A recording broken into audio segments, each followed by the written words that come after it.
Hey, ladies and gents, and welcome to our pre-E3 coverage, talking about predictions and everything that can happen during the conferences. We're talking about Ubisoft. As always, I'm joined by Dom. Praise the sun.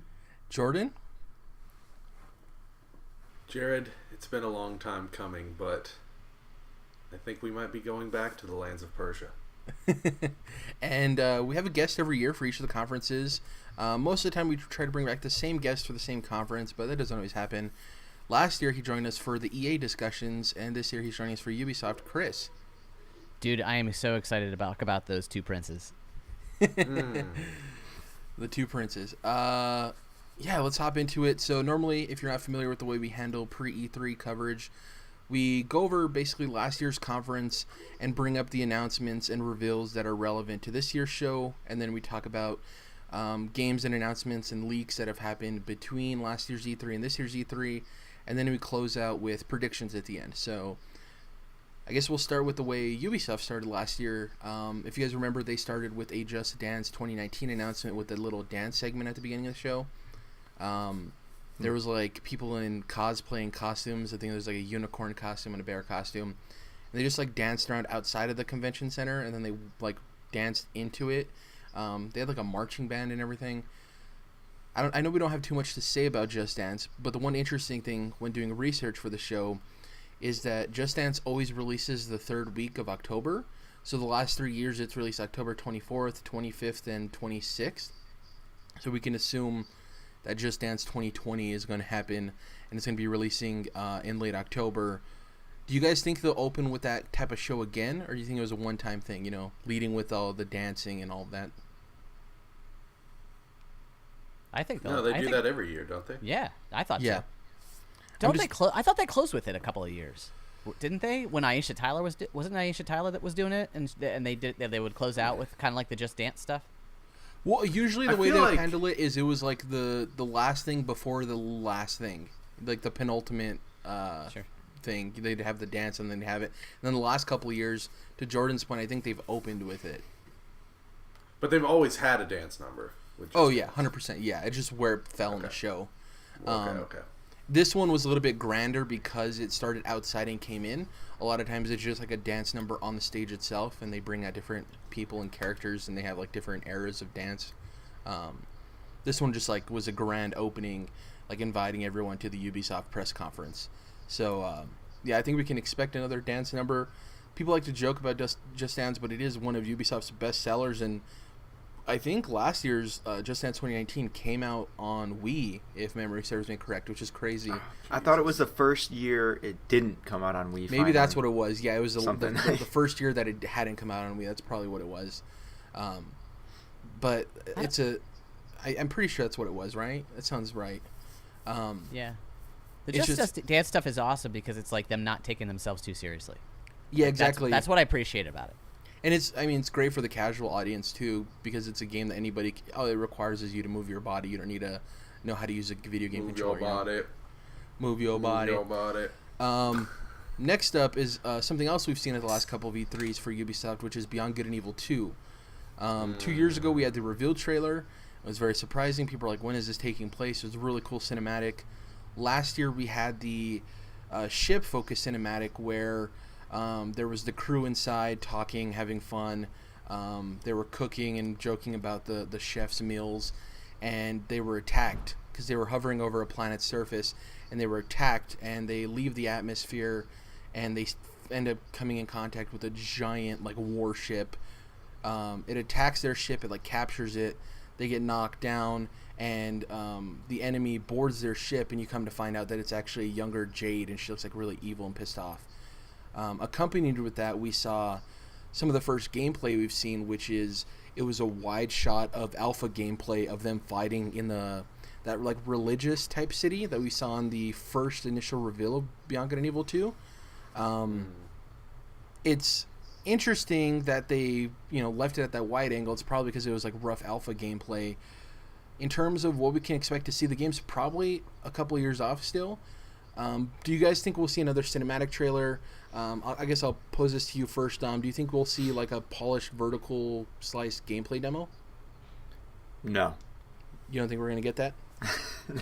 I mean, I think it needs to sit for a while. I think you've asked the studio to put together, trailers and demos 2 years in a row now for E3, and assuming it's like you said, it's still a few years off. I think eventually, at some point, you give them a break, and just let them make the game and not have them put extra time into another trailer just for E3, right?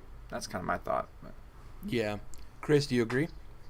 I think I kind of am backing that only because I think Ubisoft knows its place right now, and realizing Cyberpunk and everything is going to be coming out at this one, maybe they pull back and hold off so that this game has a time to shine at the next E3. Yeah, it's valid. It's like you don't want to get lost in the news of everything, right? Yep. Ubisoft happens on Monday, so it would be the day after we assume where we would see Cyberpunk, because that would most likely be at Xbox's stage, but still... if Cyberpunk has a great reveal, it's going to kind of cast a shadow over Beyond Good and Evil 2. Jordan, what do you think? Do you agree with these guys that we're likely not seeing this game this year? I'll go ahead and make it interesting, Jared. I'd say you do get a gameplay demo. I realize the fact that this is a large scope game, very large scope seemingly, and that they are not...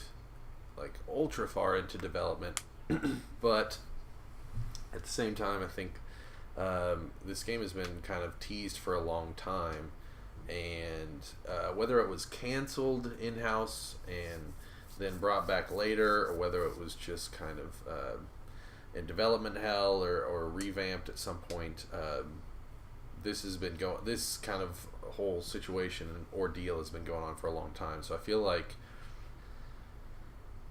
it's about time that if we're going to get a game called Beyond Good and Evil 2, I think at this point we should be looking at some gameplay.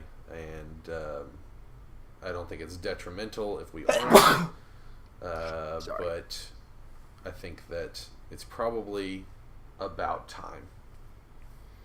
Yeah, there comes a point when you talk about the scope of a game and how extraordinary it's going to be that you kind of need to show it off. And there is the argument of well, do you want to show it off too early, and then the game still doesn't come out for years, so people are complaining that you showed it off too early. But then again, you kind of need to prove what you're trying to do with the game as well.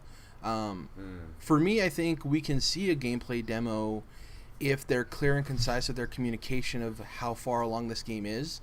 Like if they come out and they show a solid gameplay demo, but they back that with, we're still in early beta or an alpha or whatever, we're still a ways off, however they want to directly message that. I think that'll be great. Yeah. I think the way they can screw it up is if they give us a gameplay demo and then they kind of act as if it is coming sooner rather than later, and that doesn't happen. I think as long as they're clear with their messaging, I think a gameplay demo is justified. But you guys do bring up good points, and Chris saying that you don't want it to be lost in the sauce of everything else happening at E3, which is valid. Who knows? We'll see.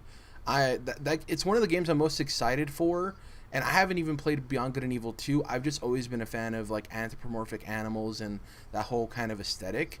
And I think the first two cinematic trailers they nailed. They're beautiful.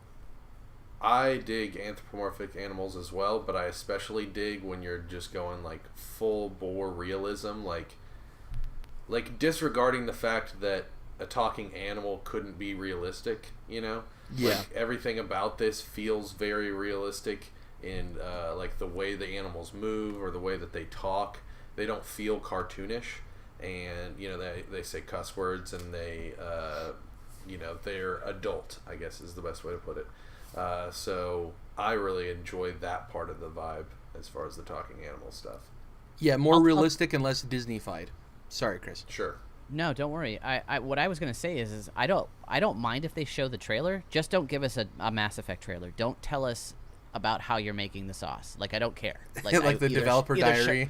Either show us the sauce or don't show it to us, and just be like, hey, listen, we're hard at work at it, and we'll have something more to say later. Perfect. Yeah, that's all I need. Just the whole meal, not just the sauce. Well, just give it. I think they've done a good job of the first time they showed it, it was just cinematic. Then last year it was a cinematic trailer, which was awesome, but then they did show us the gameplay, and it was rough, and it was from a wide shot, but they did add a little bit to it. So this year, if they're building on that the same way, it would be great to see another amazing cinematic trailer and then a solid vertical slice demo. They just need to be clear with the communication and set up people's expectations for when this game's releasing. So Next up, Rainbow Six Siege. This is a game that often gets forgotten about simply because it's been successful for so long that people just kind of put it in the back of their minds. They recently had their Pro League finals, and there's an upcoming operation, which is Operation Phantom Sight.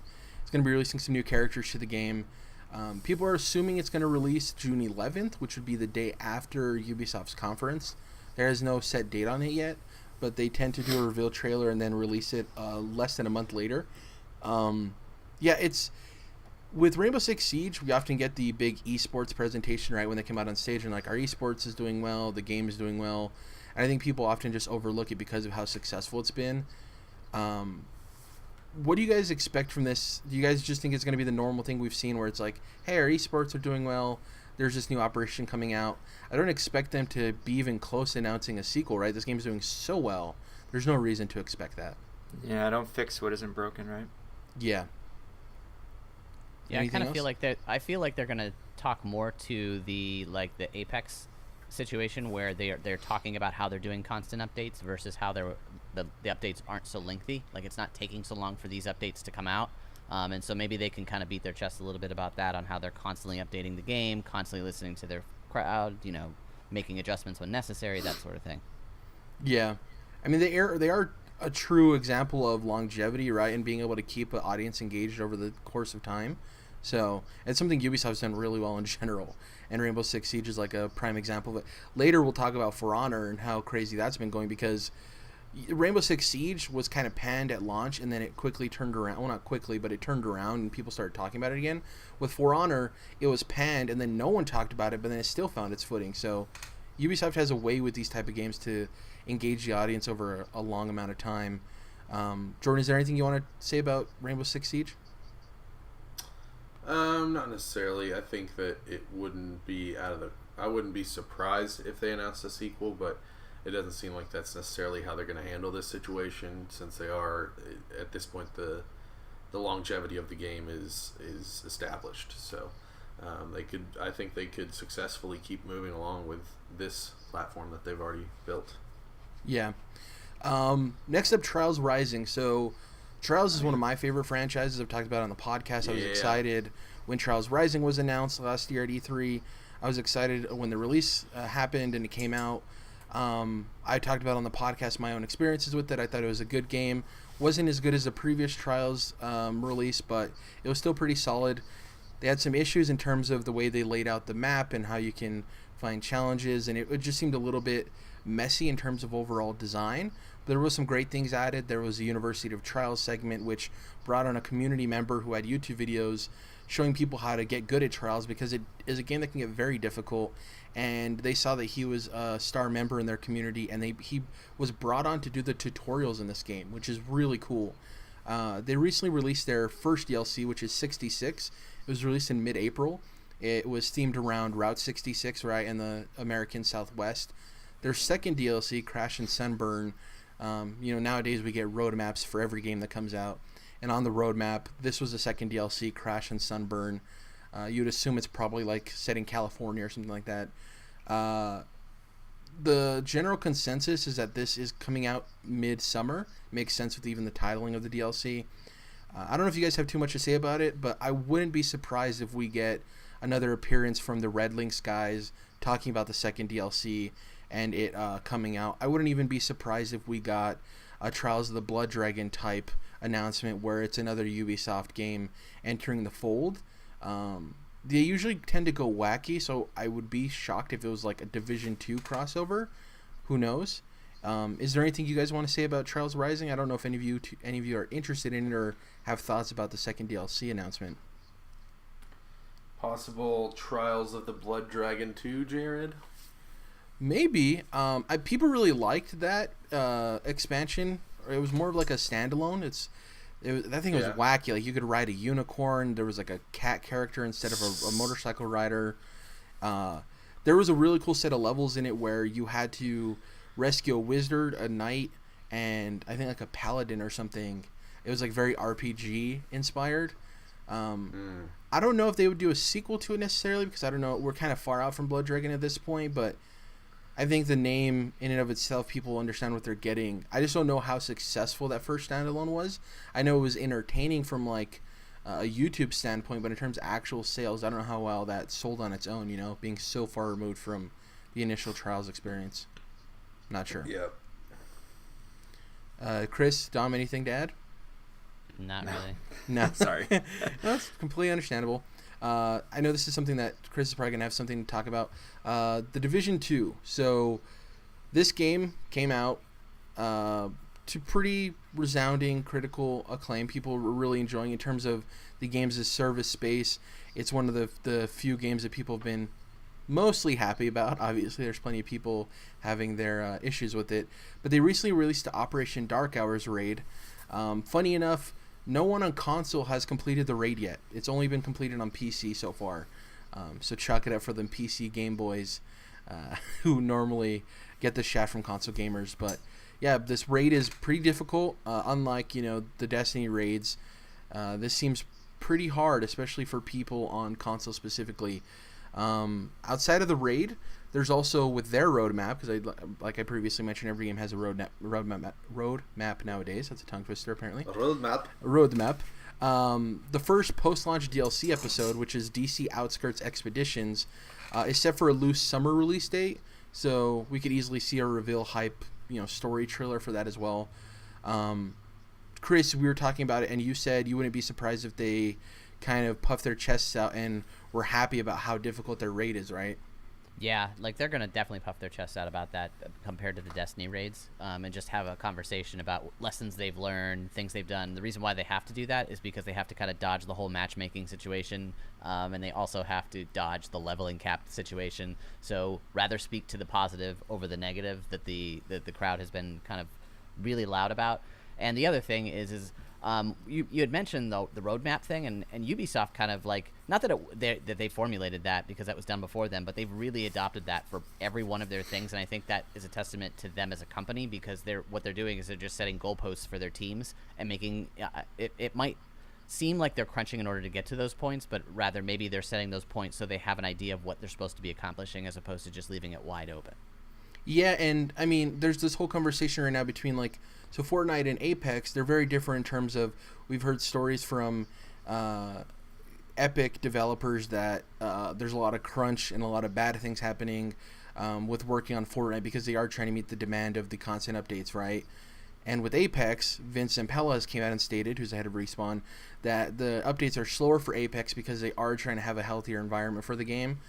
On the gamer side of it, gamers are getting bored and frustrated with Apex because it isn't having as many content updates as Fortnite, and people with Fortnite are happy that it's getting updated often, but also there's weapons that are getting removed, and there's constant issues with what they remove and add and what they nerf and what they don't nerf. With Ubisoft, having the roadmap, I think they don't necessarily take a long time with their updates, but knowing what's coming and when it's usually coming is helpful. I think if Apex was a little bit clearer in when specific things, because they have a loose roadmap, but it's not very specific. I think Ubisoft has showcased that having a specified roadmap can engage your community for long courses of time. We've seen it with multiple titles for them. The Expeditions DLC episode, I'm assuming that's because the way they've talked about their DLC, they touted at last year's E3 that their DLC was free, right? All of their updates? Yes. Yeah, for the first year. Yep. Yeah, so this is going to be free to people who already own Division 2, which is great. And it seems like it's going to be a substantial update. It's Division 2 is very interesting because I think it's still in the honeymoon phase in terms of gamers playing a game as a service game. I'm interested to see months from now, towards the end of the year, how it's still faring, because we've seen games as service games come out and have really solid starts, and then they kind of wane off. But Ubisoft is a company that has done a good job of turning things around. Even with the first Division, people had issues with that game, and it did turn around quite drastically. Jordan or Don, do you guys have anything to say about Division 2? No. Thought about jumping in for a while now. Yeah, I've thought about it too. It's just games as service games are so tough because if you don't jump in at launch, it's even it's even a higher magnitude of FOMO on top of the fact that you feel even farther behind if you ever do decide to jump in, you know? Whereas like with a single player game, you can jump in later and you're missing out on the zeitgeist conversation of it all. With a games as a service game, you're kind of missing out on everyone progressing at the same time, and you kind of feel like you're constantly doing catch up, right? And some of these alleviate that with DLC where they have like easy ways to get up to the current level or around the current level. But yeah, it's one of the ships that hurts the most missing. When I think about possibly jumping in, it's like, oh, I have to do all of this catch up, you know. But there's a lot of updates that happen, and you get a better product in the end. So it hasn't really been that for me. I'm just not quite sure that is the type of game that I want to be playing, and so sometimes I'll kind of want to play it, and then sometimes I won't, and it just hasn't crossed that threshold, I guess. Yeah. Let's talk about this. You know, we've had these weird Ubisoft Nintendo collaborations over the last couple of years. Obviously, we had Mario plus Rabbids Kingdom Battle, which was a crazy announcement because if you guys remember, it was leaked before E3 in 2017, and people were like, this is weird. There's like Rabbid Peach taking selfies. This looks like a horrible crossover. Why would anybody want this? Then they revealed the game, and it was obviously a turn-based strategy game, and people really enjoyed it, and it actually exceeded a lot of expectations. Last year, we had the Donkey Kong Adventure DLC, which seemed like it went off fairly well. They even had a nice little musical number on stage for the game's expansion. I was wondering from you guys if you think that not necessarily Mario plus Rabbids Kingdom Battle 2, that is a possibility, but do you think we'll see another crossover collaboration between the two? Because there's something else I want to add. Miyamoto has been on stage 2 years running at Ubisoft. In 2017 he came out for the Mario plus Rabbids Kingdom Battle. Remember, he had the Mario like cannon arm looking like Mega Man. And last year he came out for the Starlink Star Fox collaboration that was announced. Remember, there was a reveal that Star Fox was going to be in Starlink, and he had his own missions on the Switch. So there's a possibility he's on stage a third year running. Do you guys think we'll see another crossover collaboration? That seems likely. Possible. Yeah. It would have sounded weird if you asked this question, 3 years ago. Yeah. Said, like, is this stuff going to happen? And I remember he had previously said, Mario will never have a gun, right? But then there's dude on the stage himself, Miyamoto with the big blaster arm thing or whatever. Yeah. Yeah, they do everything they can to not make it a gun. It's like a blaster, a beam cannon, But yeah, it seems like they have a pretty healthy working relationship. So I don't know what. I mean, it's anyone's guess as to what another collaboration would look like, but I wouldn't rule anything out. Basically, if you mash two things up, I'd be like, nah, it's possible at this point. Yeah. Chris, what do you think? Do you think it's more likely that it's a sequel to Mario plus Rabbids Kingdom Battle, or do you think it's something new, or maybe a DLC added to an existing Ubisoft title?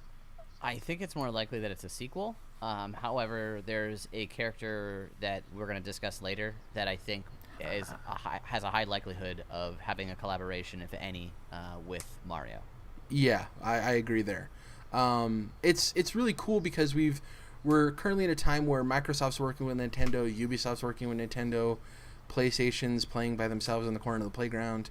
I really like seeing these collaborations on stage, and I really hope that Miyamoto does come out for a third year in a row. Just something special about having him and Yves Guillemot on stage at the same time. You don't really get those often. If you guys remember last year for the Game Awards, we had the big three before obviously Reggie stepped down from Nintendo on stage together, and that was something we thought we'd never see. Like those three guys in the same room, much less standing on stage inches away from each other, right? So that type of stuff is always really cool to see. Something that's not really cool. We recently got the news that Skull and Bones is delayed indefinitely. And one of the things with that is that the game director for the game, Justin Farron, actually left Ubisoft in late 2018. There wasn't a big fanfare about it. People weren't really talking about it. He just kind of silently slipped away and left Ubisoft. This game has had a lot of struggles. If you guys remember when it was originally announced, it's had great cinematic trailers just like Beyond Good and Evil 2. But the problem is when it was first revealed, it was naval combat only, right? And people were wondering, if this is a $60 title, where's the rest of the game? That's just the way the current way we live in terms of games needing to justify their price point, right? So the following year, we saw that they added a kind of hub area to the game where in between naval combat, you would have these like Assassin's Creed movement type little areas that you can explore, and there's merchants and stuff like that. But now it's delayed indefinitely. What do you guys think about Skull and Bones in the future of the game? Will this eventually come out, or do you think it's eventually canceled? I think it cancels. I think it's gonna die. Yeah. And I don't say that with a smile, but I just don't have much faith. Maybe in a couple years. I mean, we don't hear about it for a couple years, and maybe assume it's dead, and maybe they revive it, way longer down the road. But for now, I think it's taken a long sleep at least. Yeah, I agree. It's weird. Yeah. Yeah, I think its problem is the naval combat stuff that they were doing well, then got taken away by Assassin's Creed, and then any of the combat stuff that they may have been doing well is now getting pushed to the guys and gals over at For Honor. So like they keep splitting what they're doing and sending it over. Like people they're like, that looks great, we're gonna take that. That looks great, we're gonna take that. And then eventually you really have a game. Otherwise people are just gonna think it's a mashup. Yeah. I mean, Jordan, would you say that maybe the way Sea of Thieves was received without a lot of content in it, but the ship stuff was cool, do you think that had an effect on this game? Oh, absolutely. And also, I just want to go back to the fact that I mentioned Skull and Bones sounds like the name of a canceled game. So I could totally see it happen. Yeah. Yeah. It's funny because obviously Assassin's Creed 4 Black Flag came out, and for me personally, the ship combat stuff is my least favorite part of any of the Assassin's Creeds that have had it. But I know a lot of people loved it, and they're like, oh, a pirate Assassin's Creed game. And Skull and Bones is like, what if we remove everything else besides the ship stuff and try to make a game with that, right? And the initial... Still sell it for $60. And the impressions I saw is when people saw the Navy combat, they're like, oh, this is cool. And everyone is kind of waiting on the edge of the seat for the quote-unquote rest of the game. And when it was just naval combat, I think it took a lot of, for lack of a better phrase, wind out of the sails for people. I knew he was going to say it. So, yeah, I do think, unfortunately, this is a game that we can easily see canceled in a couple of years, especially with the game director leaving. It just doesn't... It doesn't seem like a game that can survive in today's current climate, and if you're going to have a game with that much naval combat, like Chris said, why not just have it in Assassin's Creed? Why make a game that's its own IP that's removed from that, and it's just naval combat? I think what people wanted is Assassin's Creed 4 Black Flag, but it's just a pirate game detached from Assassin's Creed, and that's not what this is. This is just the naval combat stuff. So we'll see what happens. Hopefully it's not canceled, but... like Jordan said, it does have a name that you could see canceled. Skull and Bones. Next up, For Honor. We talked about this earlier a little bit. We touched on it. They recently added the Japanese faction to the game. Sakura and Yato are the two heroes, I guess you would call them. I guess they're not technically heroes, but it's the easiest way to refer to them, the characters, because they're not necessarily always doing good things. They were released in May, and for Year 3 Season 2 update. So the way For Honor does its roadmaps is it splits it into years and then into seasons. So we're in the third year of For Honor being released, and we're in the second season. It seems like they're every 4-ish months, because Season 1 was in January, and then Season 2 was now in May. The third season is going to be starting in July, August, and it's expected to have a new Viking hero. So we can assume that we're probably going to see that. Last year we had the tease of, I believe, the Chinese faction for Honor before they came out with their cinematic trailer. Once again, I think Ubisoft does great cinematic trailers across the board, and For Honor is another example of that.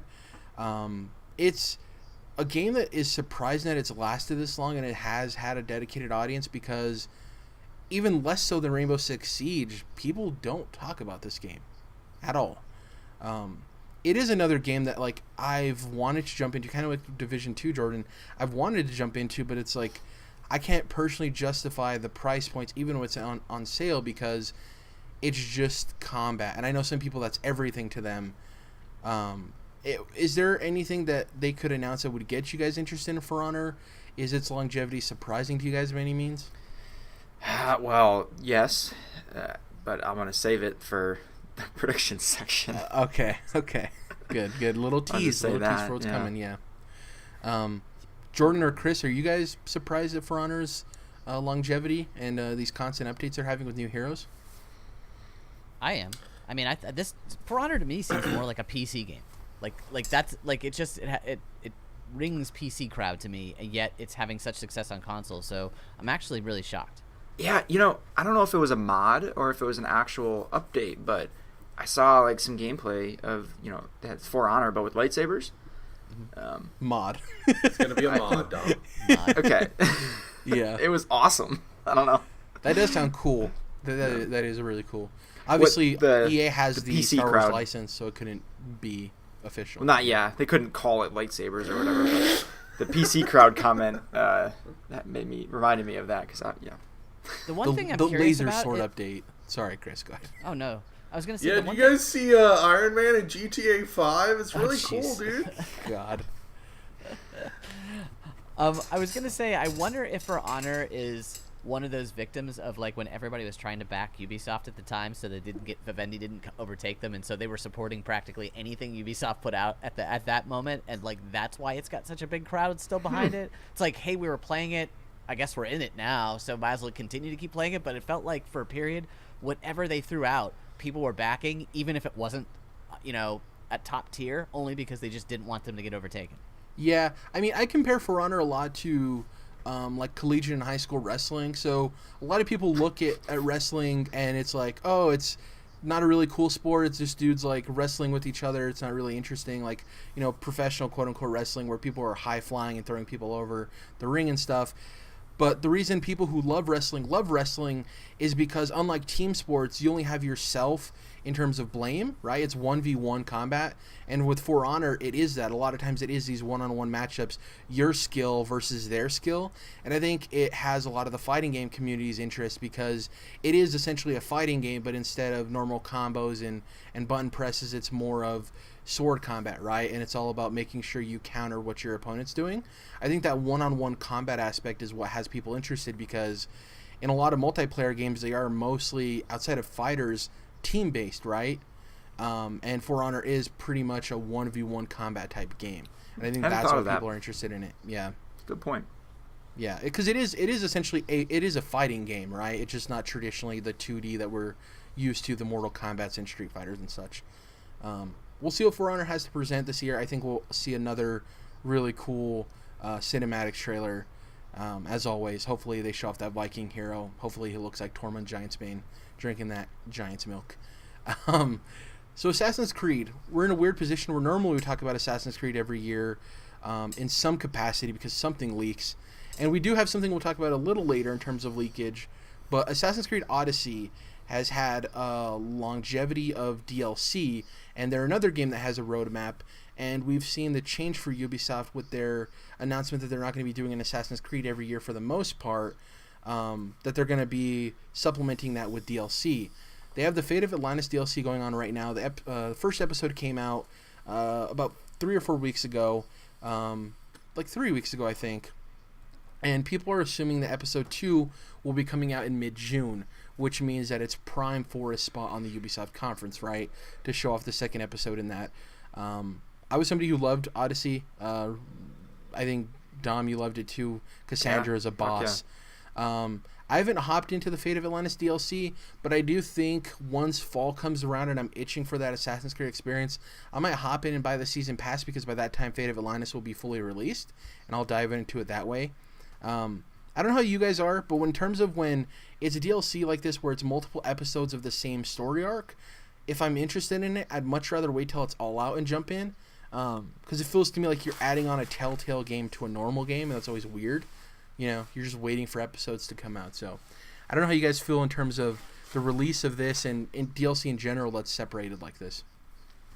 I don't think it's too different just because it's DLC. It is just like a Telltale game. Whether you added it on to another game, to me, is besides the point. It's whether or not you like that episodic stuff, and I do. I played the last until this last season of the final season of Walking Dead. I played their last 4 games as they came out. So I mean, I'm into that. I wish I'm always wishing that they were closer together, the releases, but I don't know. I could go both ways. That sounded like bisexual, but either way, I guess I don't have a super good preference, but yeah. dig yourself out of that one. Chris or Jordan, you guys have anything to say about this DLC? Are you guys interested? Is this kind of DLC in general something that you look at or pass by?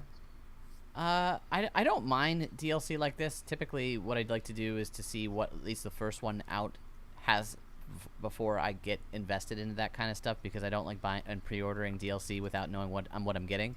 But I appreciate the fact that they're actually coming out with it in a timely fashion, meaning like they say it's coming out within X period of time and it shows up, as opposed to like how Spider-Man was. And they were like, oh, it's going to be out month after month after month, and then they'd have to back it up by 2 weeks or back it up by 3 weeks, giving themselves enough space to be able to accomplish the DLC without overpromising. Yeah, that's a good point. Tough line to walk. Yeah. Yep. Jordan, anything to add? Unfortunately not for Assassin's Creed Odyssey. So let's hop into the lingering questions and speculation part of this pre-E3 podcast. So we covered everything that happened in last year's show in terms of its relevancy to this year's show. Now we're going to be covering everything that's happened in between last year's E3 and this year's E3. So we're going to start off with one of my favorite game reveals of the last couple of years, just because I love the pacing of it. And that was Ghost Recon Breakpoint. We know it's releasing October 4th, give or take about a month after Borderlands 3. It's a spiritual success. Jesus, I'm tongue twisted today. It's a spiritual sequel. It's a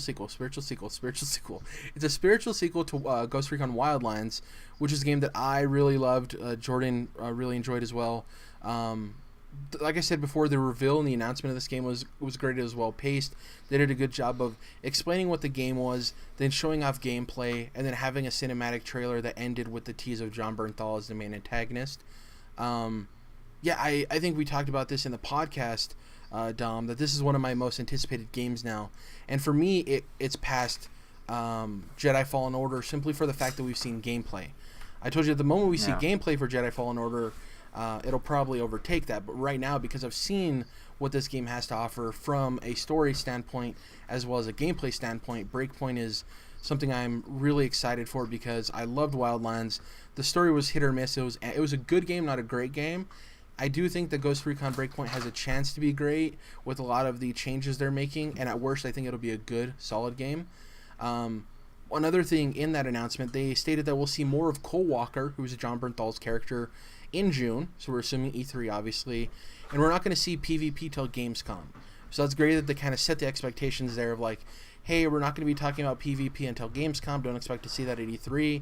I think E3, they're going to probably focus on a lot of the story, and then probably give us some more gameplay. I know you're interested in shooters in general, Chris. Where does Breakpoint line for you in terms of games you're looking forward to for the year, and how did you feel about its announcement in general? I was surprised that was what they were announcing when they announced it, and how long it was. I thought that this seemed initially as an E3 announcement, and then I got and watched it, and I'm like, oh, now I get it. They needed to explain. So like, this was too long for an E3 conference and too long for an hour-long conference that they were going to have. So they needed to get this out of the way.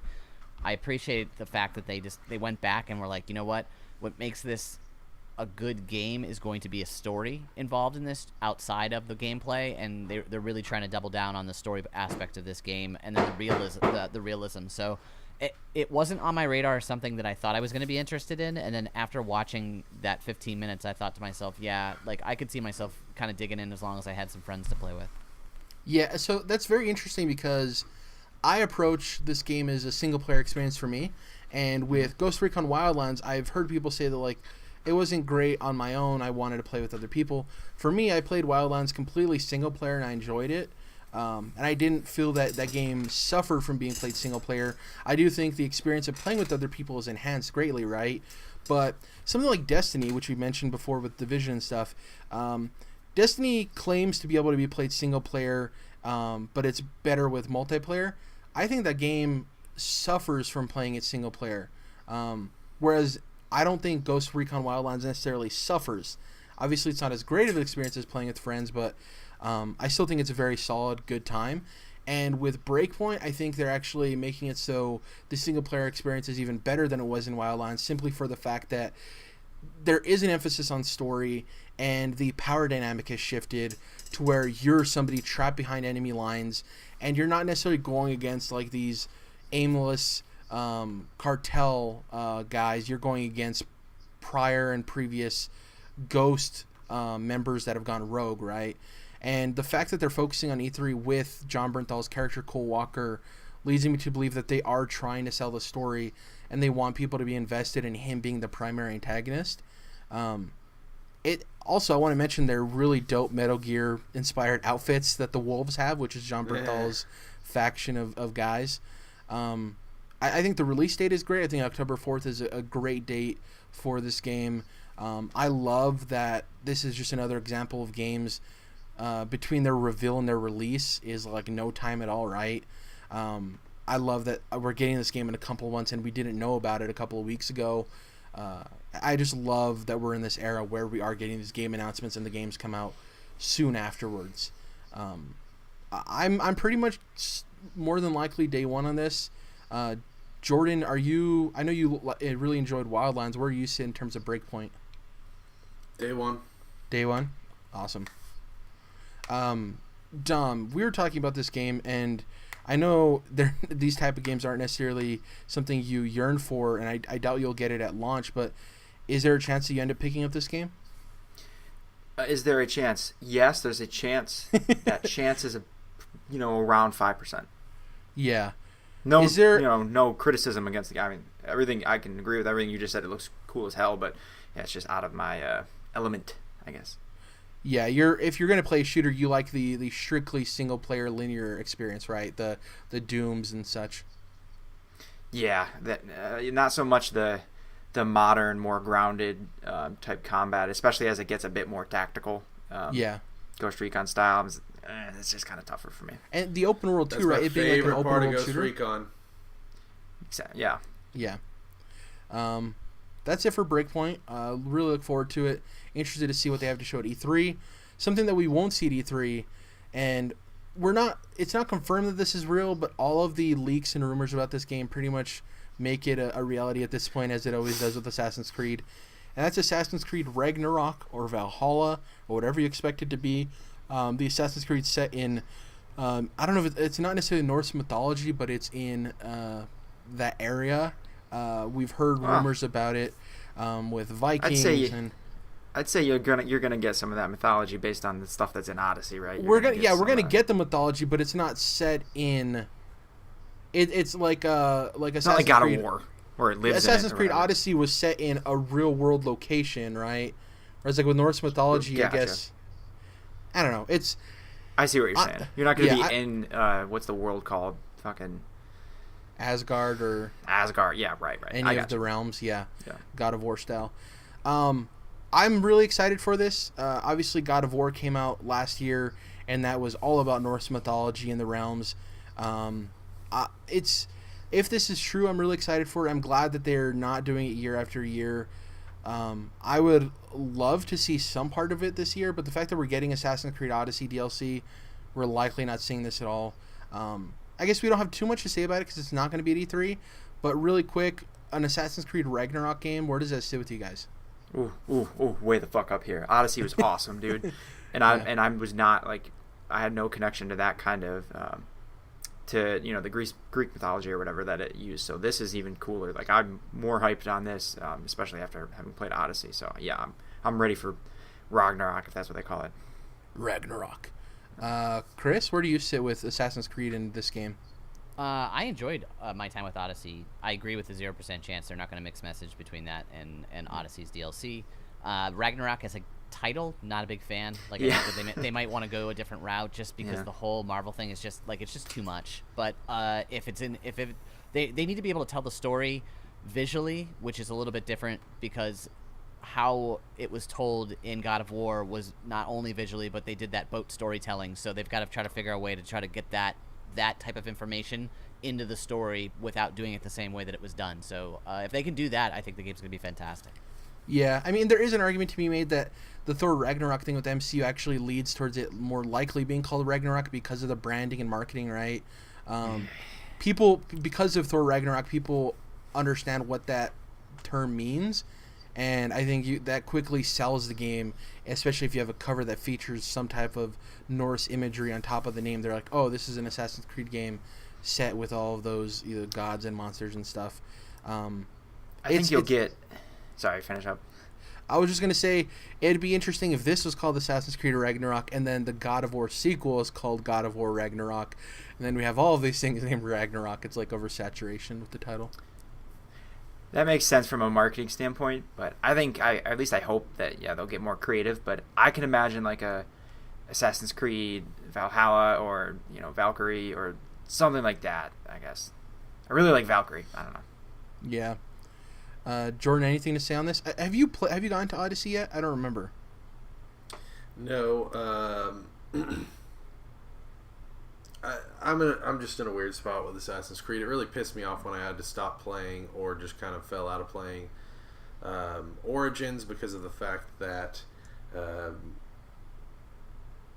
I guess microtransactions really started to become a thing in Origins. Like, they've always been there. Which is not something that people usually talk about. They act like it just popped up out of nowhere, but it really just started affecting the game in a big way because they basically force you to do side quests in order to gain a bunch of levels to get back to the place where you need to be in order to do the main quest, which means that you either do that or you can buy their eBuck whatever and get Helix credits to boost yourself. So that really, really, really fucking pissed me off because that's not how open world games work. You don't finish a main quest at level 28 and then the next recommended main quest is 35. Like, you're clearly pushing me, and I don't like it when open world games push me to either do side quests or to buy microtransactions, obviously. So that's where I'm at with that, and just haven't. It's like, well, I want to finish Origins because I know that it's been a soft reboot and these are kind of connected to each other, Odyssey and Origins, but it's just an unfortunate situation, and I haven't necessarily wanted to jump forward to Odyssey. Yeah, because Odyssey does the same thing, and I played it with that pass that makes you level up faster, so I very rarely. Had to do extra side quests to keep advancing the main story. But if I were, I probably would be kind of annoyed as well. I played without the pass, but I enjoy doing the side activities. But that doesn't mean that Jordan isn't justified in him not feeling pressure. Like, if you don't want to do it, you shouldn't have to do it. I get that. The last thing I want to say before we hop off is to the next topic is I'm excited for the change in color palette. Odyssey is a lot of warm colors, obviously, because it's Rome, but with Ragnarok, I'm excited to see Greek. Yeah, sorry. I'm excited to see a lot of cooler tones, obviously with the snow and the mountains, and a lot of Norse mythology is rooted in blues and greens. So excited to see that color palette change. Hopefully it's not a bunch of browns and yellows and reds. Next up, UbiArt. This is a program we talk about almost every year, and it never returns, and it's sad. We often talk about, is the program dead? Isn't the Nintendo Switch a good excuse to bring it back? Because we've seen the success of indie and smaller games on the Switch. One thing we do have hope for, boys, is that if you remember last year in a tweet when they were talking about the Child of Light Switch port that came out, the director of Child of Light tweeted a photo of Child of Light being played on a Switch, and behind the Switch on the table was a script with the title Child of Light 2. And obviously it seemed like a cheeky tease by him. And Child of Light is such a great game that doesn't really get talked about. I think it often gets overlooked. Obviously, UbiArt also had Valiant Hearts, which I don't think it'd be in the best interest to have a sequel to that game. It doesn't really make sense. If you haven't played Valiant Hearts, go play it. It's an emotional roller coaster, and it teaches you some stuff about real-world history, which is really fascinating. The Great War. So, yeah, I wanted to bring this up because, A, would you be excited about a Child of Light 2 announcement? And B, with the tease by the director, what do you think the chances are of us seeing it? Whoever wants to jump on board with that question. I'd be down. Well, I just want to say this about this whole situation. This guy is just like that other fucking asshole who decided he was going to tweet out, "Oh, I'm working on the new Splinter Cell game. This won't have any long-reaching consequences." fuck off, people. Stop doing this. It's not funny. It's not cool. It's not okay. And you know that it's going to get people riled up. Now, I realize that this guy was actually probably writing a script, hopefully, in hopes that it was possibly going to get made, but he shouldn't have done that. You shouldn't put it out there like that unless you're in cahoots with the company that you're working with and they're like, okay, yes, this is how we're technically going to reveal the game is through you leaking it, quote unquote. But yeah, this is just getting really annoying that this is like a thing where people are like, well, I didn't know that people were going to freak out about it. It was not my fault. It's just stupid, and I'm done with that bullshit. Yeah. The only thing I will say is the director himself didn't bring attention to it. It was more cheeky. But if it does end up panning out as an actual game, in hindsight, it will be for nothing, Not bringing direct attention to it in the video where it's clearly in the background where you're making a video to like put out to all these hundreds of thousands of millions of people. You put it in the video in the background, clearly visible. That is calling attention to it. Yeah, this is a guy who is. This seems like a guy who was told no. And so instead, he decides to post a video that has a script and has a Switch sitting out there saying, look, hey, if people play, if we get enough backing for Child of Light on Switch, that we can get greenlit, Child of Light 2. So let me put out the video and see what happens. And then it causes an uproar. And then Ubisoft is like, WTF, like, we told you no already. Like, this is not, we're not doing the Ubi program anymore. So, like, the game is not getting made unless you get it financed through Indiegogo or whatever the hell else you're going to do and get backers. And then that's what that said to me. Like, when I saw that, I was like, that's exactly what this is. Shit, I thought it was more accidental, but this is more fun than what you guys are describing. I'm going to be the optimist. How the fuck is that accidental? I'm going to be the optimist. How do you I didn't accidentally actually see do it, that? Yeah. I'm going to be the optimist and say that we're going to see Child of Light 2 this year. The thing for me is that Ubisoft has been working closely with Nintendo, and if I'm Ubisoft, I'm kind of troubled with the fact that my games look way worse when we port them to the Switch. Like, that Assassin's Creed 3 remaster on the Switch looks awful. That thing looks terrible. And if you want to still partner with Nintendo and have titles come out on their platform, Child of Light 2 obviously makes sense. And to your financing point, Chris, who's to say that maybe Nintendo didn't back Child of Light 2, right? And it could be a Switch exclusive. And that's what I was going to ask you. Made. Yeah, I was going to say, if does this come out because somebody else is backing it financially? Like, Ubisoft has no problem with making the product and doing all of that other stuff, but they're not putting any money behind it, so somebody else has to produce it in order for this to come out. So that would make sense to me. True. Yeah. Speaking of things that Ubisoft might not want to back with their own money, Watch Dogs 3 has been teased quite a bit, and we've seen some long-rumored information on it. So it's expected to be placed in London. Instead of having a set protagonist, apparently you'll be able to choose between a male and female protagonist with some sort of customization. For reference, Watch Dogs 2 released in 2016, and Ubisoft described its launch as soft launch sales numbers. The first one came out, it was met by backlash from the internet due to false promises of the first time we saw Watch Dogs to when it actually came out, and how it was pared down, and its visuals were not as great as they were during the initial reveal. So at this point, I don't know if anybody would necessarily be super excited about Watch Dogs 3, but for you guys, what would make you interested in Watch Dogs 3 outside of it being set in London and you choosing your protagonist, unless those are the things that would make you interested? Like, what would they have to show for Watch Dogs 3 to sell you on it? London, baby. Oh, God. No, I mean, that part's cool, but, Jared, I'll tell you what. You know what would get me signed up for a day one Watch Dogs 3 is if they finally decided we're connecting it to Assassin's Creed and they give that motherfucker a hidden blade. Ooh. That would be cool. Ooh, okay. I like that. Because it is. In Watch Dogs 1, you take down a dude who is like a modern day assassin. There are like clear connections. So, which, by the way, like outside of like all of the crap about the downgrading of graphics, I enjoyed Watch Dogs 1. Like, I played through the entire game and I thought it was a really good game. Yeah, I think my problem with Watch Dogs is just that it's the product of the generalization people have for Ubisoft. It's like the game that fits that generalization to me personally. You know, like I can play the Assassin's Creed and the Ghost Recons that are these open world games with these towers and Ubisoft is known for. With Watch Dogs, it screams like vanilla, like general, you know. Sure. Not that it's bad or anything, it just doesn't do enough that excites me. I think the one thing that interested me with Watch Dogs 2 is that you could essentially play that game as a pacifist and only use tech and never kill people. That's interesting. If you're giving me multiple ways to accomplish the same tasks, that's really cool.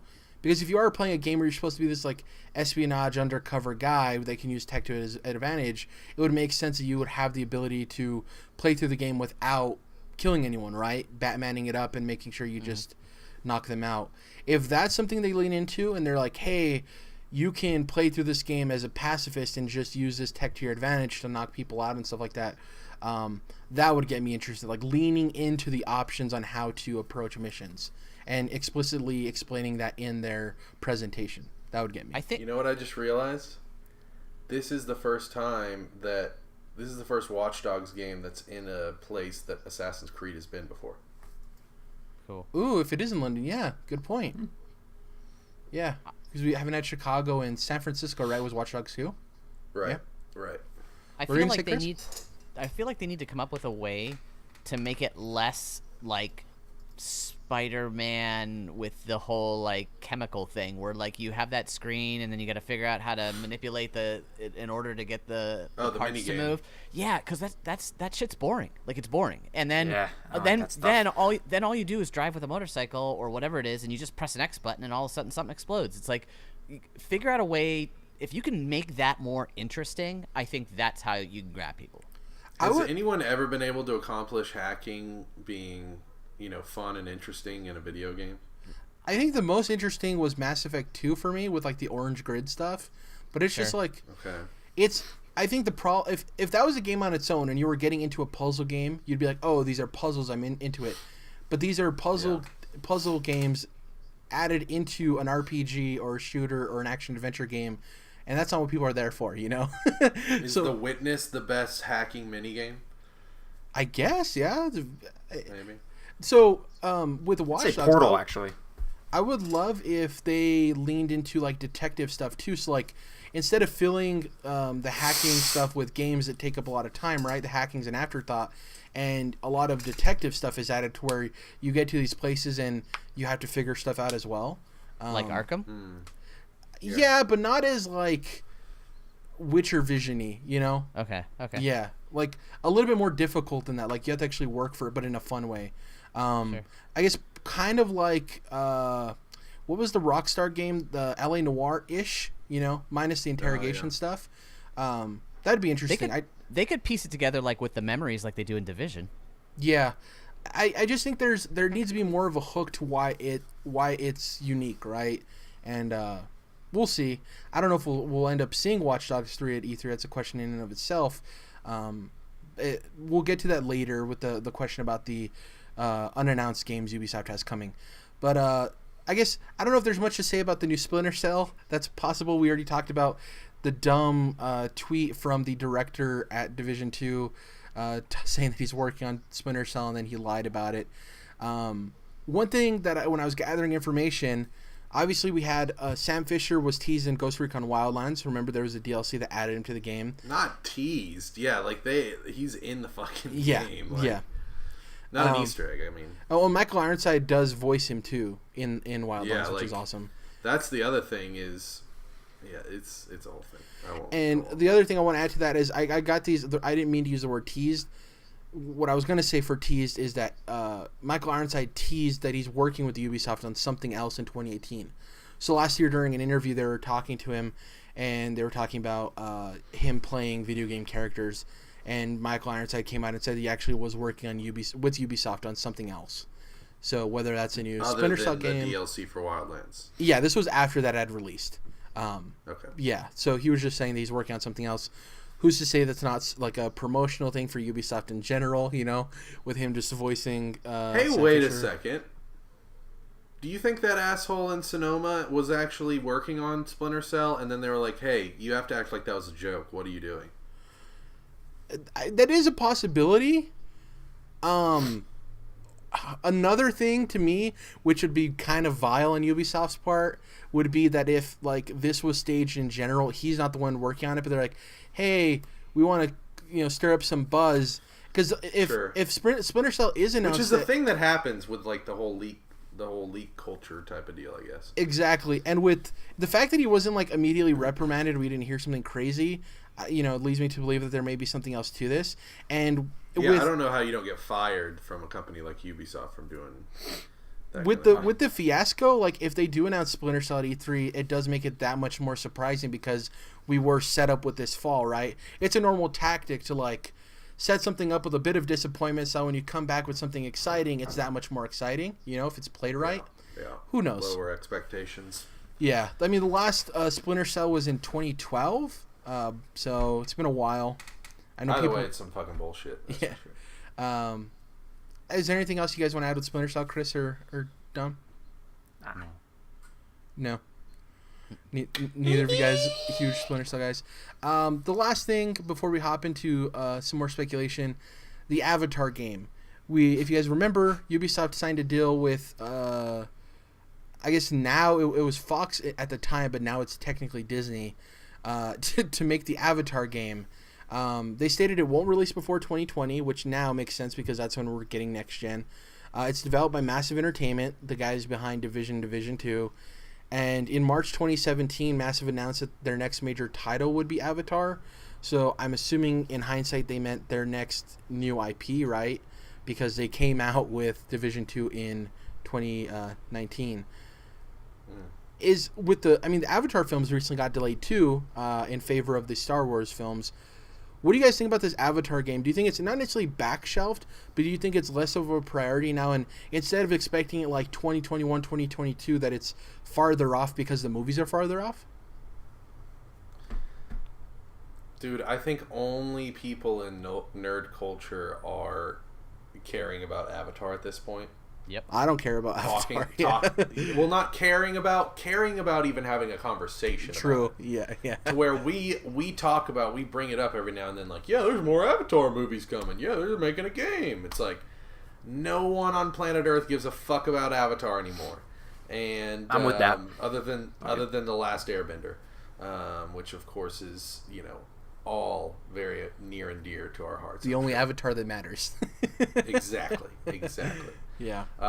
So yeah, I just cannot believe this Avatar situation with them like, oh, we're doing 5 movies now, and then we're gonna delay them, and now we're doing a video game, and it's like, what the fuck do you think people are gonna do when these come out? Like, people don't care about Avatar the way you think they do. Now, there's a possibility Avatar 2 could come out, the movie, and have some new special bells and whistles that really gets us going, but I'm not holding my breath. I'm not betting on it, and I definitely don't think that the IP is where the holders think it is.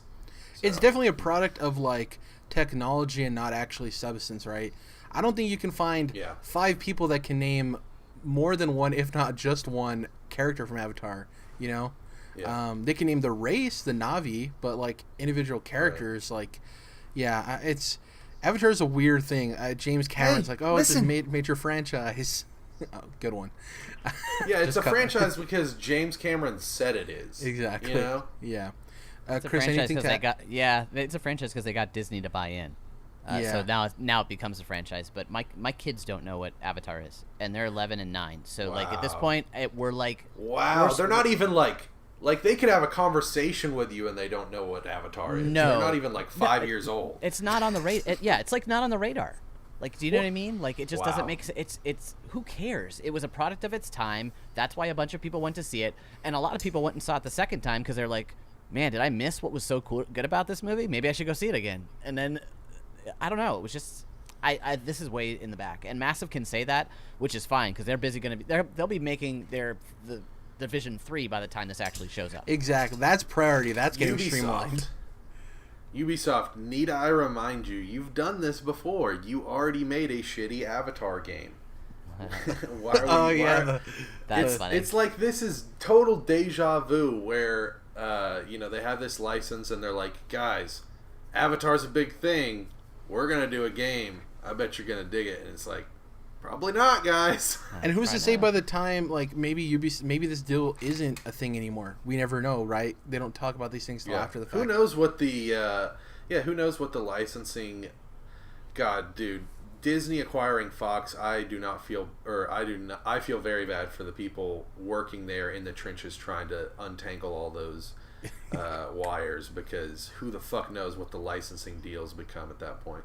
Exactly. Funniest thing about that Avatar game is that whenever it's on sale, Wario64 on Twitter, he's like, "Hey, 1,000 gamer score for $5." Like, they don't even reference the game, just because it's notorious for having like the easiest achievements in the world.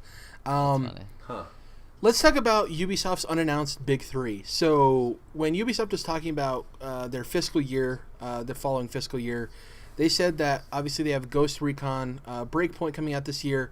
But during quarter 4 of this following fiscal year, which is January 1st to March 31st, they have 3 unannounced AAA games, right, that are releasing in that time. We don't know what they are. Now, there's a couple of things to unpack. What does Ubisoft mean by AAA? Is it what everyone assumes AAA means? We hope so.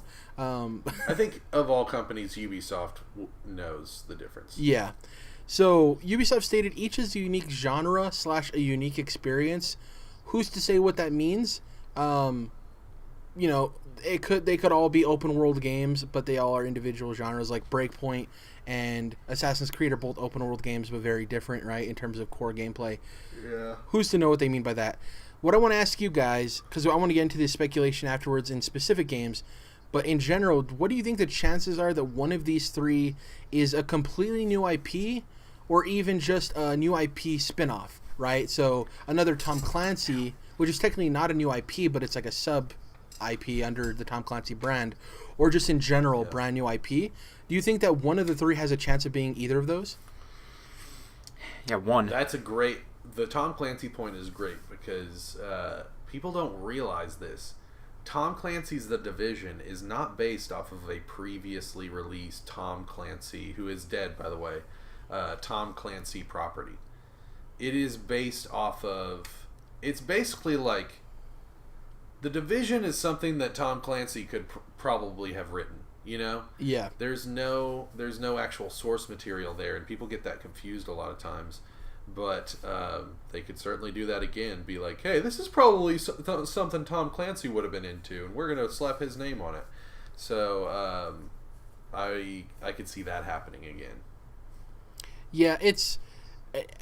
the reason I added in the spin-off IP is because I think a spin-off IP is more likely than a completely ground-up new IP. Yeah. Like, it could be like an Assassin's Creed spin-off, or like you said, a Tom Clancy spin-off. I don't remember the last original new IP that Watch Dogs. Ubisoft did. I guess, but that's technically set in the Assassin's Creed universe. Well, they're connected. I would say that's a totally new original thing. I guess, yeah. But when was that? When was Watch Dogs originally announced? 2015? 2014? No, it came out. It was a launch game for this generation. So, Been a while, 2012, 13, right? 14. Yeah. Here, I'll Google it real quick to see. Watch Dogs reveal trailer. Let's see when that bad boy... Jared, I'll tell you what their latest new IP is. You ready for this? 2012. So it's 7 years ago. Starlink. Well, actually, For Honor and Starlink would be the 2. Yeah, it's Starlink, true. But that, I would say that's like a AAA IP, but it is a new IP, so it is correct. I would say For Honor is that example. Yeah, true. Yeah, I guess, never mind. They have had some new IP. Chris, what do you think? New IP, new spin-off IP, one of them? Steep. No, I think this is 3 announced games. I don't think there's a new IP in here. I think this is stuff that they already had cooked in the books, and they're ready to just release it. When they say, I think it's more semantics than anything when they said three unannounced games. And then you also have to think about games that are due. So people that are getting excited about a random Splinter Cell announcement game drops in the fall. That to me, that's unrealistic. Like they'd ramp that thing up and let everybody know from the mountaintops that was coming. This is more like, hey, we're gonna do a Mario Rabbids 2. Hey, we're doing we're doing Watch Dogs 3. Like just those type of things. I don't really feel like you're gonna see something brand new from them. Yeah, and I mean with Splinter Cell too, given that Splinter Cell sells okay but not extremely well, that's a game that if Ubisoft is smart, they wouldn't release in the fall. They'd release that in the spring, right? Yep. So, yeah. So, these are all coming out within the span of how much time? January to March, so 4 months. So that tells 3 months? me, yeah, 3 months if it's the end of March. So that tells me that these are not, like, maybe two of them will be similar enough, like Assassin's Creed and Division, let's say. But at least one of these games is going to be wildly different because otherwise they're going to trample each other. They're going to get all, step on each other's feet. So I think, obviously Starlink isn't a AAA game, but something that far outside of what we're normally used to with the kind of Ubisoft formula, because I just can't see them releasing 3 games of similar ilk that close together. Well, you think about this year, right? They had Division 2. They had Far Cry New Dawn, or what is it? What was it? It was a New Dawn, and then they had Trials Rising, which isn't a AAA game, but to your point, is vastly different than those other two. So it's probably gonna be something like that, where it's like that's a good point though. When we talked about generally, I think we'd all agree. Yeah, Ubisoft's definition of a AAA game, we could probably guess, but I forgot about Far Cry New Dawn. I don't know. They would probably call it a AAA game. I would call it a It's a AAA game. AAA game. It's a AAA game. It's just a shorter version of one. Yeah. Yeah, that's why I think it gets tricky. I would agree with you guys, but I think it's worth it's semantics, of course, but I mean it's worth asking the question, right? Because it's a $40 game.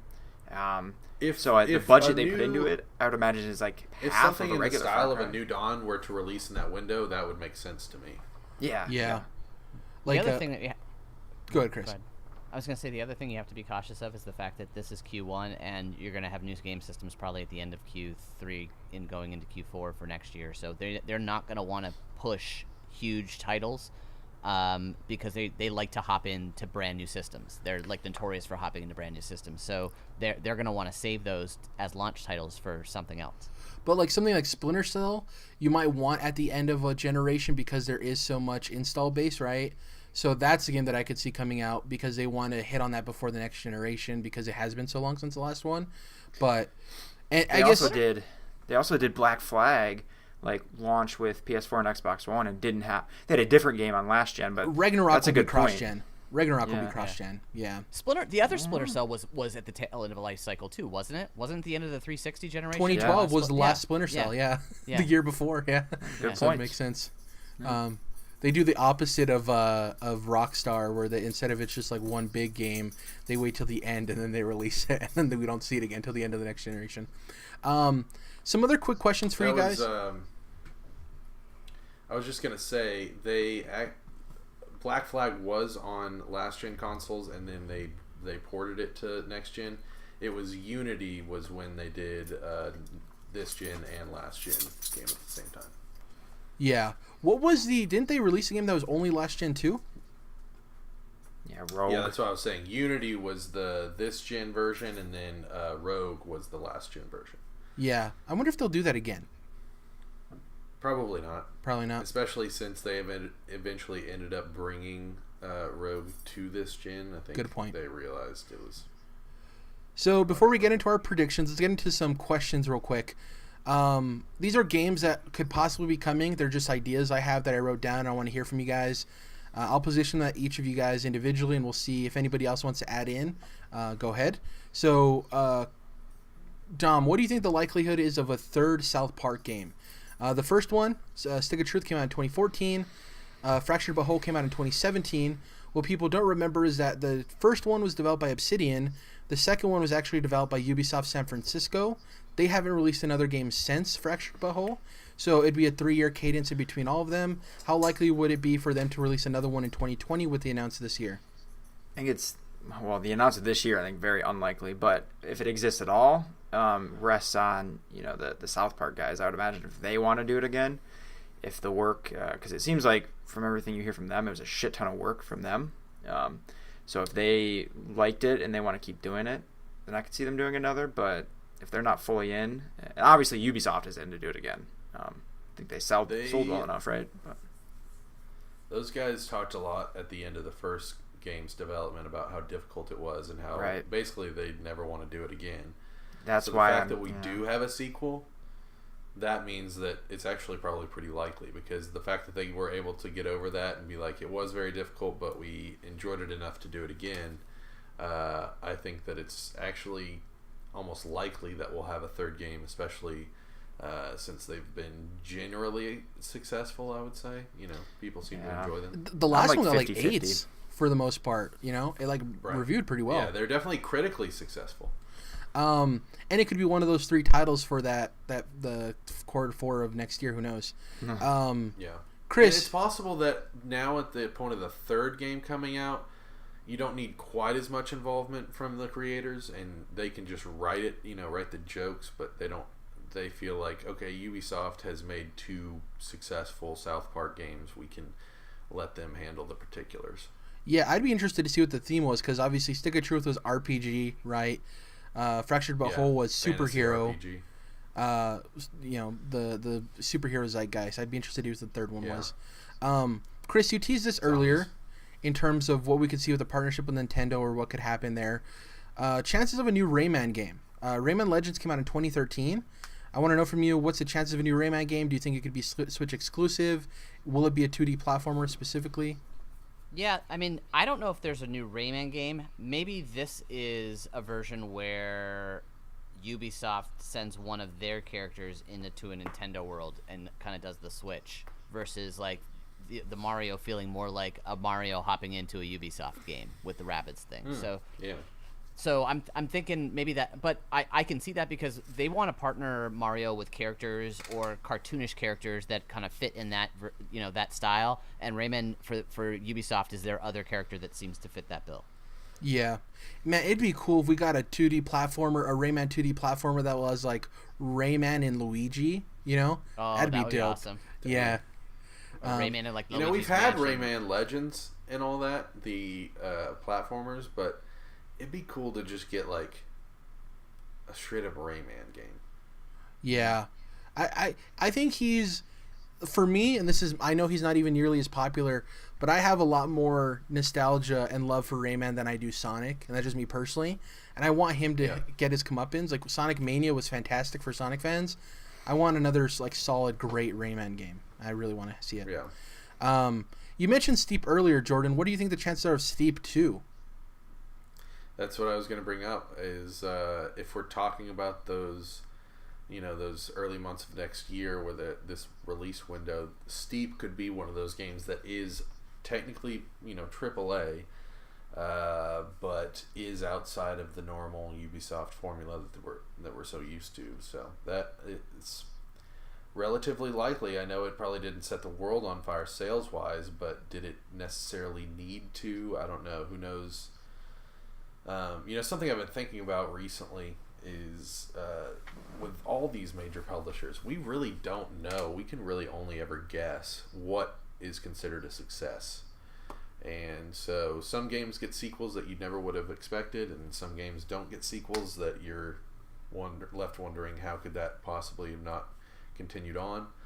And so Steep could be one of those examples that you wouldn't necessarily think of it as definitely getting a sequel, but it's possible. Well, and in terms of business, if you have a solid business, you have a game that maybe returns profits extremely well. And as a business, you want to be able to have an audience that is dedicated and loyal to you. So you do also focus on making games that maybe don't turn a huge profit and maybe don't turn a profit at all, but you have these other titles that cover for it, So who's to say that Steep 2 might be a product of another game selling well, and they're like, well, this is one we want to do, for... It's kind of wild when you think about the fact that we, other than Steep, we don't have really any AAA snowboarding games, and we certainly don't have any current AAA skateboarding games. So games like Session or Steep are filling in a vast void in video games that is clearly, something that people want to play. Now, whether or not they nail the vibe of SSX or, Tony Hawk and Skate, that's a whole other conversation, but they're at least attempting to fill a gap that is there's profit to be made there. There's no doubt in my mind that if you made an awesome fucking Skate 4 game, people would show up. And to the point, Steep 1 was released in 2016, so it's been 3 years. And Ubisoft Annecy, I believe that's how you pronounce that, Yes. is the last thing they did was Steep, and then they helped out with the Division 2. So they could have also been working on Steep 2 along the way as they helped with Division 2. Oh, yeah. I'm thinking, now, the more we talk about it, I'm thinking Steep is almost a guarantee for that window. Yeah. Steep 2. Dom, I got a doozy for you. A franchise that last released in 2013 that's been unused. We saw the success of Red Dead Redemption 2, though obviously this won't be near that scope. What do you think the chances are of Call of Juarez making a return? Juarez. 0%. Do you think there's a zero chance? Absolutely not 0%. It's not high, but it's not 0%. That's a long-running franchise. 1%. 1%. Quick question. Say it does come out. What do you think? It's a higher chance that it's a sequel or a full-on reboot? 6 years since the last one. Absolute reboot. Reboot? Yeah. Yeah, I mean, I would say, this and like Army of Two are sitting at like maybe 25-30% chance that we're going to see those again. Army of Two is Ubisoft, right? Army of Two is EA. What's that, EA? EA, okay. But either way, I think, those are two franchises that have had enough of a gap that were popular enough to at least, become a franchise, getting sequels and such. So, yeah, the success of Red Dead, I would say, probably helps the chances because they're looking at it like, oh yeah, we could probably do Western and get people interested. And I would certainly be interested in a Ubisoft Western because they probably wouldn't tell as good of a story or have as good of an atmosphere as Red Dead 2, but I guarantee you that it would be a lot more fun to play, a lot easier to pick up and put down control-wise. So certainly something I'm interested in seeing. Chris, we've seen Nintendo partner with Marvel with Ultimate Alliance. We obviously saw the Spider-Man partnership. We know about the Square Enix partnership. What are the chances that we see a partnership between Ubisoft and Marvel? This has to do with one of my predictions. Okay, we'll get good tease. Nice. If that's all you want to say, we can move on to the next question. Yes. Okay. We'll close out with you, Jordan, and everyone can chime in on this because I think this is something I personally want it to happen. Jordan, likelihood of Prince of Persia making a return. Do we get a tease? Is the franchise dead? Is it a reboot? What's happening? Fortunately, I'm going to have to be the same as Chris on this one. Okay, leads to your prediction. Dom, do you have anything to say? Nope. What I will say, because I don't think it's any of my predictions. Are we leading into predictions? Yeah, but my first prediction won't do with Prince of Persia. This is just something I'm going to simply state. With Prince of Persia, my hope is that they take what has been removed from the Assassin's Creed franchise and dive into that, the assassin nature of Assassin's Creed. I love the direction Assassin's Creed gone. My only gripe is that it's called Assassin's Creed, right? It doesn't feel like what I fell in love with Assassin's Creed 4. And people felt that the reason Prince of Persia disappeared is because they were so similar. Now that Assassin's Creed is an RPG game and it's more about third-person combat and it's not really about stealth or anything like that, I think this opens the door for Prince of Persia, and that's why I hope that it returns in some fashion. Now, so could we let that lead into my first prediction? Yeah, well, so now we're going to be starting with predictions. We're going to be going around one by one. Jordan will start, Chris will go second, Dom will go third, and I'll go last. We all have 3 predictions we're going to give out, and then a dream scenario. Let's try to keep it as concise as possible, but give us a little bit about what you expect with your prediction. Go ahead, Jordan. So, Jared, the reason I wanted to transition straight into this particular prediction is because it has to do with what you just said. You were saying, you like the recent Assassin's Creed games, but you also lament the fact that we're missing out on the classic vibe of Assassin's Creed of like truly being like a hooded assassin with a blade. Yeah. And people have like continuously talked over the last several years about the reason that they don't have a Prince of Persia game. The last one would be, so we had the Forgotten Sands, which was it was not a tie-in to the Jake Gyllenhaal movie, but came out around the same time, and it was basically like 1.5 in between the first 2 games and the main trilogy, I guess you could say, the reboot trilogy or whatever. And then we also had the just straight up called Prince of Persia reboot, where you couldn't die, and it was all focused on like one-on-one combat and stuff like that. Which, if you think about it, could have kind of led to the idea of For Honor in some ways. Prediction is very concise, huh, Jared? My prediction is we're getting... The reason that they haven't brought Prince of Persia back is because it's too similar to Assassin's Creed. Well, that problem is no more, because we're crossing them over, and we're getting Assassin's Creed Prince of Persia, or Prince of Persia Assassin's Creed, whatever the fuck you want to call it, but I think we're going to get a crossover here. And that will be the true classic. It'll be both a true classic Prince of Persia game and Assassin's Creed game. Ooh. Sounds like a dream one. No. Well, one thing to point out... Maybe that too, yes. There was an Endless Runner Prince of Persia mobile game that released late last year, so Ubisoft still is interested in the IP to some extent. Who knows? Yeah, they haven't forgotten about it. Chris, give us your first prediction.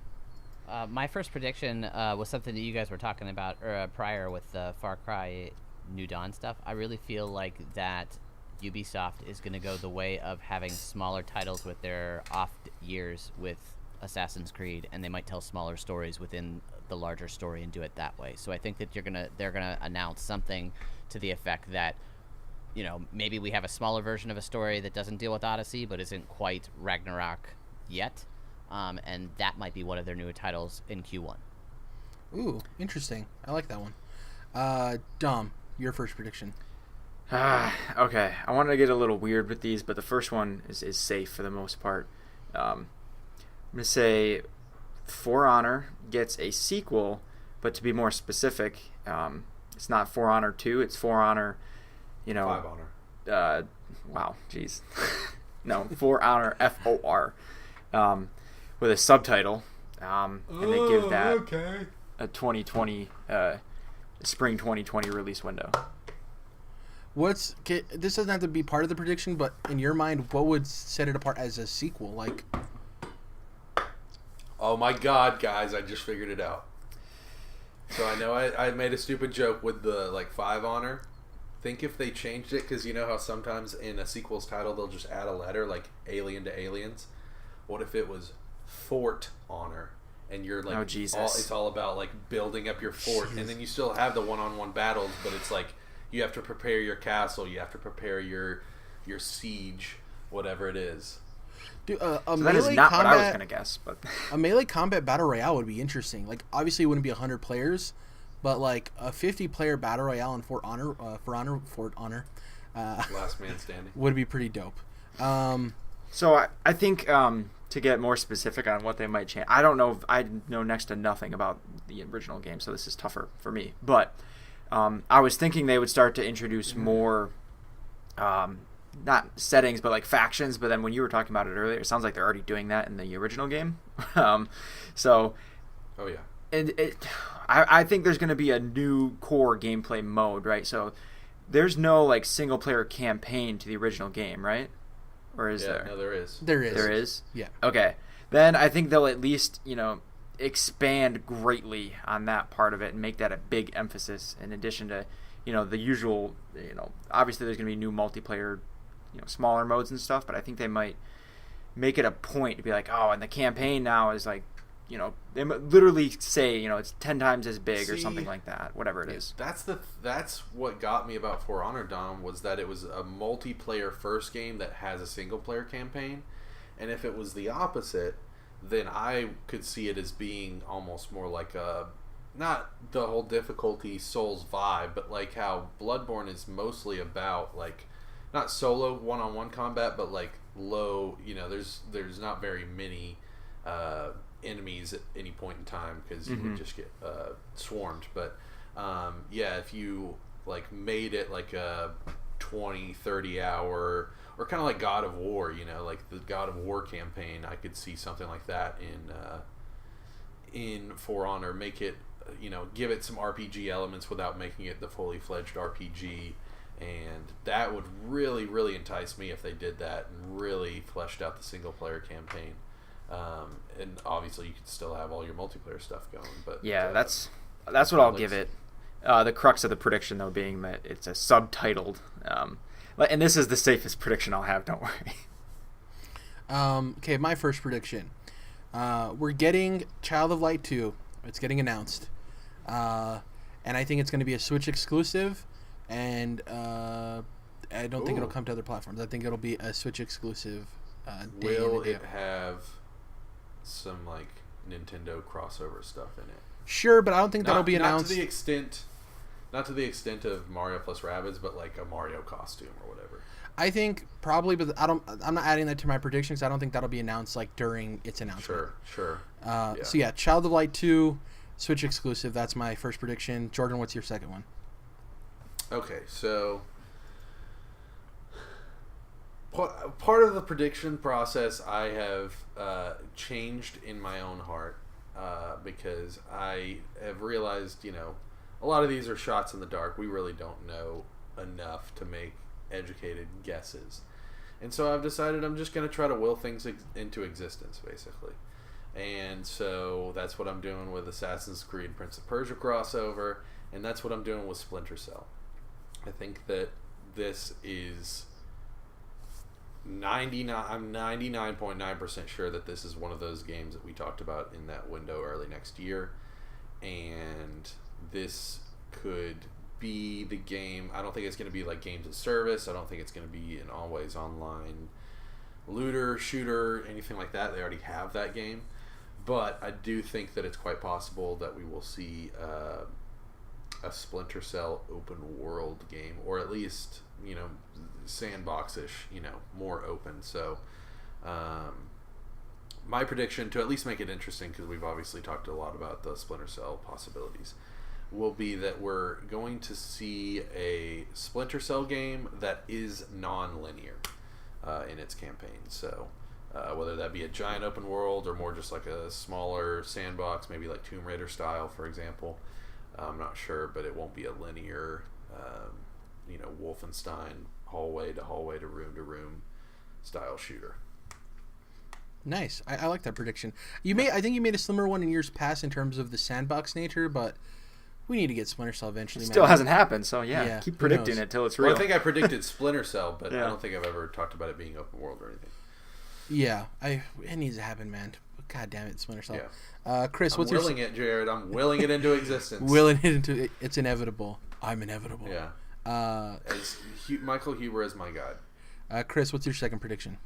My second prediction is that you're not going to see any video for Beyond Good and Evil 2. They're going to forward you over to the Space Monkey program and encourage you to sign up for that to watch post videos, and that they'll discuss more at Gamescom, but nothing else at E3. At first, I thought you meant it was just going to be like an audio interview for a second. They'll have like a waveform coming up on screen. Yeah. So no videos, meaning no trailer or like gameplay, nothing. Neither or. They're going to just say that the team is hard at work. Blah blah blah blah blah. We're more conversation or more to speak about at Gamescom. And if you'd like to watch a short blah blah, go to Space Monkey program, sign up, and you can become a part of that. Do we see Joseph Gordon-Levitt on stage? No. No. He was there last year. A good prediction. I hope it doesn't happen, but it's pretty likely. Dom, what's your second prediction? All right, here we go. I think things get interesting here, guys. I'm going to say, during the Ubisoft press conference, Google Stadia is mentioned at least twice, separately. Jesus, okay. That's where things get interesting? Yes, I think so. This is a new thing. It's a new platform that games are coming to. We haven't had that in a couple decades. So. Two Dom's predictions. Assassin's Creed crossover, but mentioning a platform. Good point. You are right. That was also interesting. Assassin's Creed Odyssey was the showpiece for Stadia during the beta. So exactly, and that's why I think it's specific to Ubisoft. So, and I imagine like after a bunch of Breakpoint coverage, they say, "Oh, we're also pretty pumped that we're going to put this out on Google Stadia later this year," and I think they say that with at least one other game too. So that's what I'm going with.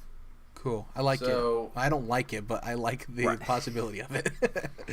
First of all, there's 0% chance that Google Stadia will not be mentioned, because Ubisoft is the flagship company that's been helping them with Project Stream along the way, and then when they're advertising Stadia on stage, they're showing Assassin's Creed Odyssey. So I think that it's an absolute 100% chance that they'll show Stadia. Now, what they do with it, that is up to interpretation. My second prediction, I think we see a brand new IP that's one of the 2020 games. I don't think it's attached to anything previously, no much more than Watch Dogs. So at the very least, it's like partially connected, but it's a brand new IP. It's pretty much it. Nothing else to say there. So I guess the way it would be validated is a new IP, obviously, and then it being one of the 2020 games, and we can't really confirm that yet, but if it has a 2020 release window attached, that's what will be part of my prediction. So it's a AAA game too. That's one of those three or whatever. Yeah, and I guess we'll all have to come to an agreement on if it is or not. I think all of us will have a say, and then whatever, But I think it's pretty clear. Like, I think we all... As far as Ubisoft games go... You can usually tell. Yeah, perfect. Child of Light, no. Trials Rising, no. Far Cry New Dawn is the bottom end of AAA for them, but it's still very clearly AAA. Yeah. Jordan, what's your third prediction? So, try to keep it interesting. Try to will things into existence. I'm going to say that you're going to get a trailer for Avatar. Trailer for Avatar. And I think it's going to be, like, for people that are excited, which, as I just said, I don't think that there's many... It's going to be a big deal. I don't think that you're just going to get a little tease. I don't think that you're just going to get a mention or something like that. I think that you'll get a fully fledged trailer. Now, is it going to include gameplay? Most likely not, since we haven't seen the game at all. It'll probably be cinematic, CG. But I think you're going to get a big old, nice, juicy Avatar trailer, a couple minutes long. So Nice. Chris, what's your final prediction for us? I'm assuming it's a Marvel one? Yeah, my final prediction is the fact that I think that based upon like some of the arrow shooting and stuff, that we're gonna get a Hawkeye game. Ooh. Interesting. Yeah, some of the arrow shooting. What do you mean by arrow shooting? Well, the shooting from Assassin's Creed and stuff, they've already got some of that stuff already kind of locked down, and so I believe that you could transition that over into like a Hawkeye game and like an adventure game. Marvel's not going to give them a huge name only because of I just feel like they're test the waters first, and Hawkeye's kind of a perfect example of a character that they could make into a smaller title yet still have enough pop that a lot of people would be interested. Man, if it had like the Matt Fraction aesthetic from his comic run, that'd be dope. Yeah, super cool. Jordan, Dom, what's your third prediction? So I wrote this down, and then midway through the show, I realized this might actually be your dream prediction.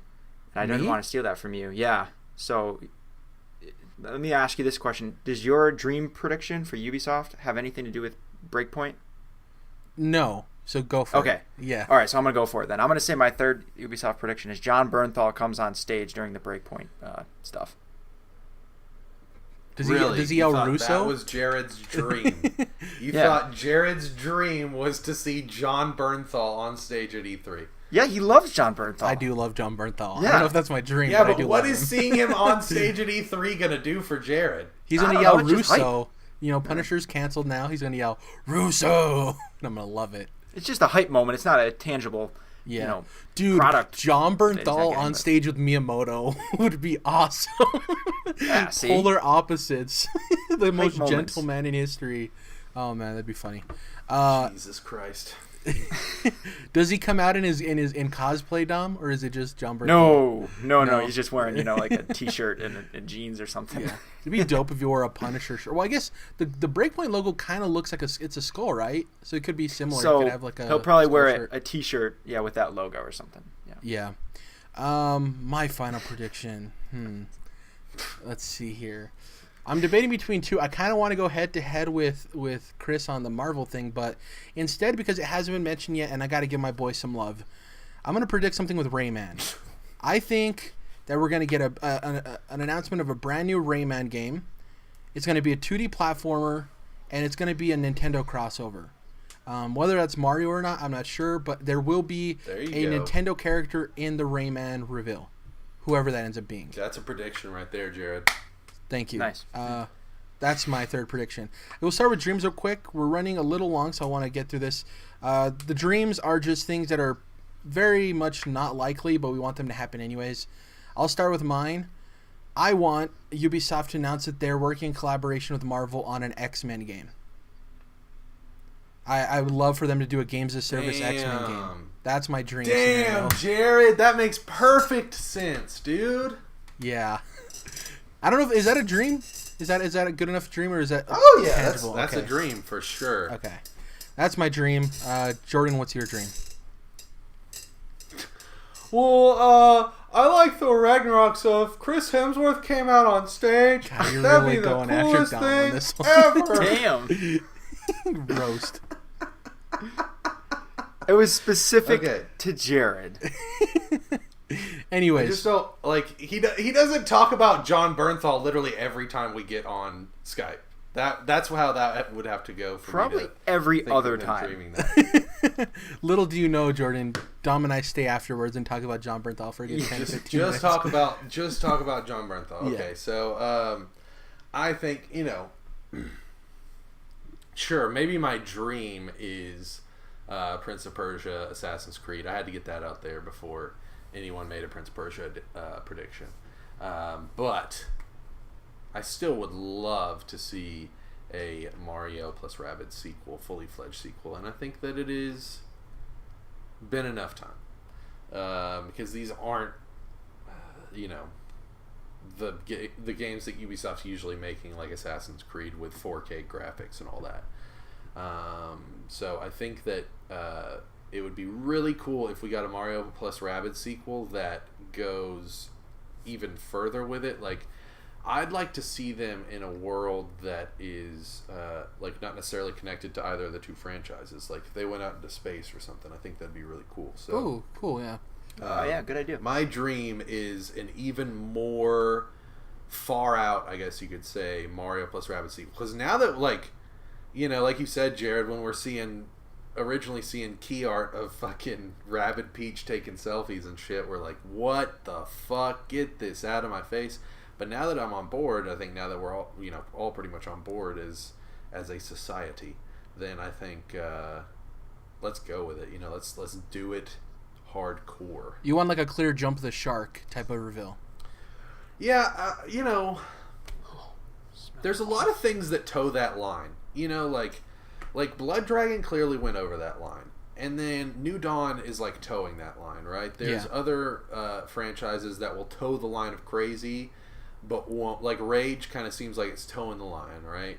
And it's just like, fucking go there, man. Like, I want to see some Blood Dragon shit with like dragons shooting laser beams. Like, fucking go there, And I feel like Mario plus Rabbids is a franchise where you could go there because adding Mario and the Rabbids together is going there. So Yeah.